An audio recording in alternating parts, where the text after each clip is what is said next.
What's up, guys? Today I'm going to do a tutorial on something that a lot of people have requested, and that is how I did what I did in my Blender Cube Horror demo. And that's, I'm going to edit a video in right now as I'm talking about, so you can kind of get an idea of what I'm talking about. And that is where I made it so when I walked around a corner a sound happened, and then when I turned around a character was there until I looked at him, and then he disappeared. And I'm going to also include this file that you should be seeing now in the description so you guys can follow along with me while I do this tutorial. If you guys want, I'll also include a finished file too, so you guys can look at the file and see exactly how it looks when I'm done. So what I'm going to do is show you how I did it, and what I did was I used nothing but logic brick and a simple kind of trigger mechanism. And what that means is, right here, this is a trigger mechanism. So when your character walks through that, it triggers an event to happen. And it can be a recurring event where you keep walking through it and something keeps happening, or it can be a one-time thing where you walk through it, someone spawns in, and then once you walk through it again, it doesn't happen, no one spawns in again. So let's go ahead and get into it. So if we hit play, you notice the trigger disappears, and when we walk through it, someone spawns in. Now to do that, what you're going to do is you're going to click on your trigger, you're going to come down here and you're going to make it collision with player sends a message to spawn empty, which is this right here, spawner empty, and it's going to say spawn. And it's also going to end object because it's a one-time trigger event. Then you're going to come here to your spawner empty, and you're going to go to message, type in spawn, make sure it's spelled exactly the same, it's case sensitive and everything.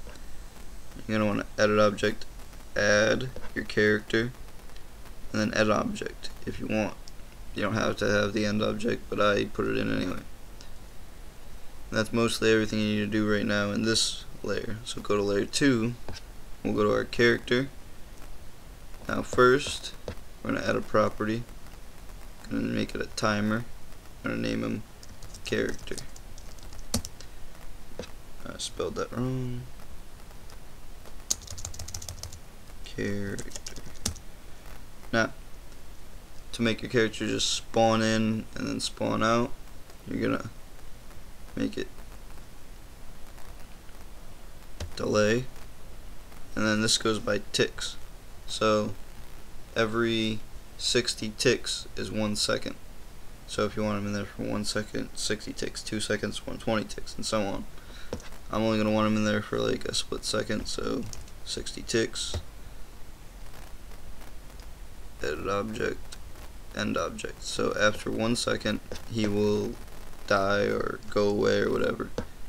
And say you want that to make it like have him spawn in front of you, like out of nowhere, like right in your face. So I'm walking out through the way, boom, boom, gone. That was a little too slow for me.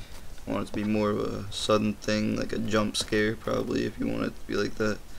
Make it 30 ticks, half a second. So I'm walking, rah, scary, or not. Now if you wanted to do what I did and make it so when you look at him he disappears, like say you want him to spawn in behind you and then like have a noise, like have him whisper like hey, like I did. Then you're gonna wanna like turn around and look at him, then he disappears. What you're gonna do is you're gonna wanna add a point of view to your character. When that means is we're gonna have to shift, snap cursor to our selection, add in a cube, scale it down a whole lot,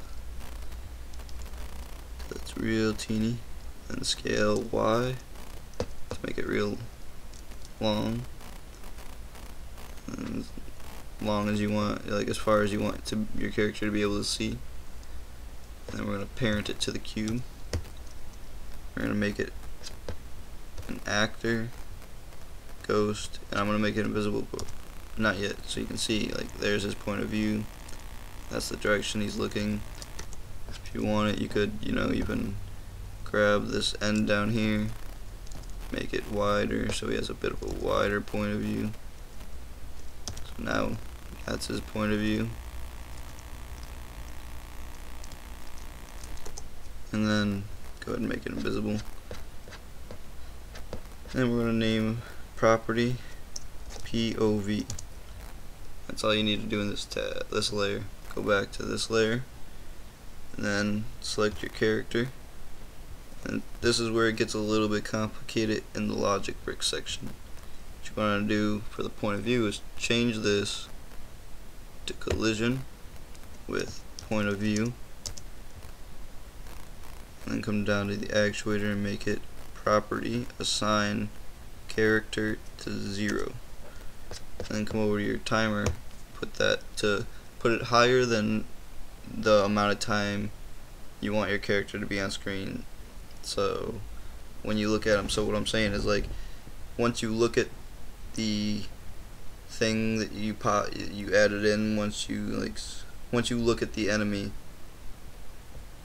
it's set amount of time before it disappears. I want to have him in there for about 2 seconds, so I'm going to set that to 2. And the next thing you're going to want to do is you're going to want to come over here to the sensors again. You're going to want to go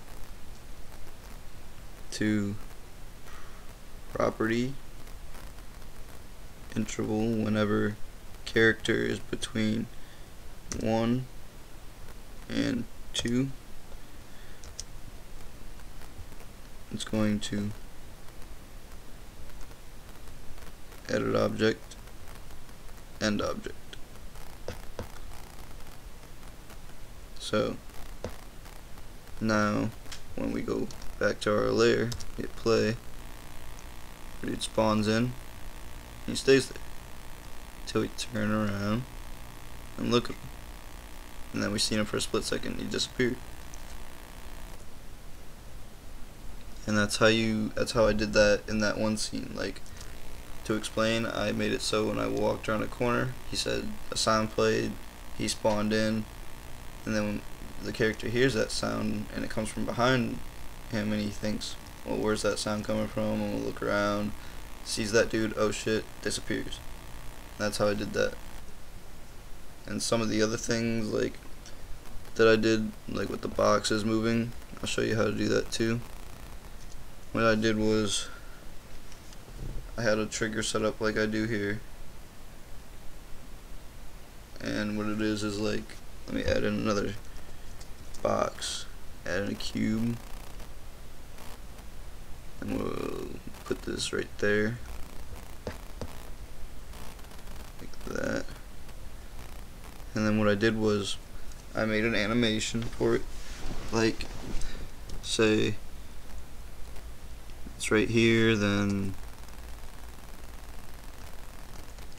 about 15 frames later the box has rotated about 45 degrees on the z-axis and moved in front of the player, so it looks like this.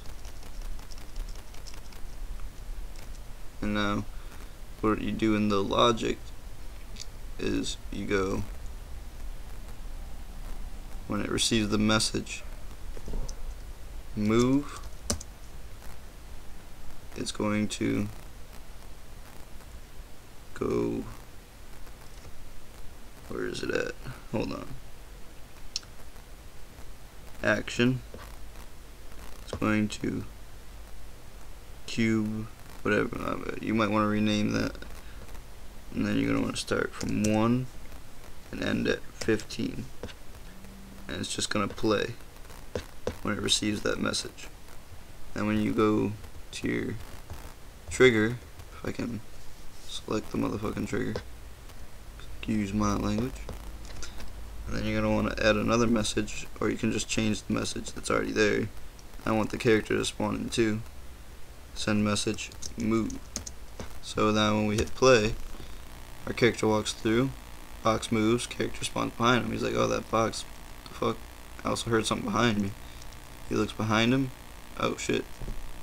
And as you can see, like, it's already starting to get the build of a kind of horror-y game.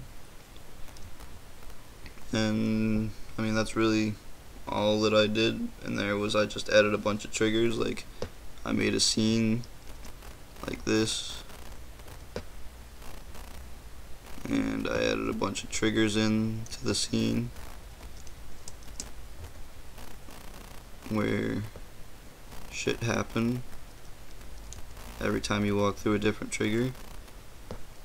Like, say when I walk through this trigger right here, this box moves, and then it doesn't move again. And then when I walk through this trigger up here, that character spawns in front of me. So it looks like this. I walk through, box moves, oh. And then I go through here, character happens, spawn in. But if you notice, the box also moved. It's because I still have the message right there. If I take that off, box moves, okay. Character spawns in, I look at him, disappears. And if I were to walk through this doorway, nothing would happen because there's no trigger. That's basically it. Thanks for watching. I'll include the blend files, finished and unfinished, in the description. Also, throw it in there, I made another channel. It's going to be my gaming channel, where I'm going to upload mainly gameplays and shit through it. It's going to be XXJhamXX.